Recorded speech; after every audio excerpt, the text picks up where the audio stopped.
अस्सलाम वालेकुम दोस्तों, आज 9 जून 2026 दिन मंगलवार है। अभी अभी दारुल देवबंद से आया बड़ा ऐलान। जमीयत उलमा हिंद के सदर मौलाना अरशद मदनी साहब ने खामोशी तोड़ी और हुकूमत को दिया खुला चैलेंज। मौलाना अरशद मदनी साहब ने कहा, मदरसे हमारी सिर्फ दुनिया नहीं बल्कि हमारा दीन है, हमारी शनाख्त है और हम अपनी इस शनाख्त को मिटने नहीं देंगे। आज जिन मदारिस को गैर कानूनी करार देकर जबरदस्ती बंद किया जा रहा है, ये वही मदारिस हैं जहां से सबसे पहले अंग्रेजों की गुलामी के खिलाफ आवाज बुलंद हुई थी। अब आइए दूसरी खबर देख लेते हैं, सुन लेते हैं।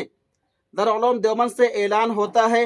ऐलान तमाम तलबा को मुत्तला किया जाता है कि पूरे दारुल इकामा का गश्त इंशाअल्लाहुल अजीज 24 जिलहिज्जा 1447 हिजरी मुताबिक 11 जून 2026 बरोज जुमेरात सुबह 6:30 बजे से शुरू होगा। तमाम तलबा अपना अपना शनाख्तनामा लेकर कमरों पर मुकीम रहें।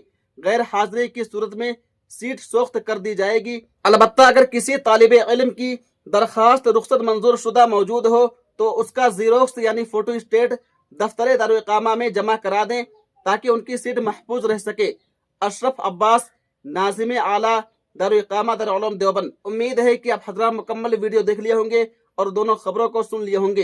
दोस्तों, इस वीडियो के बारे में, इस खबर के बारे में आप क्या कहना चाहते हैं, कमेंट में जाकर के अपनी राय जरूर दीजिए। तब तक आप हमें इजाजत दीजिए। अल्लाह हाफिज, अपना ख्याल रखिएगा।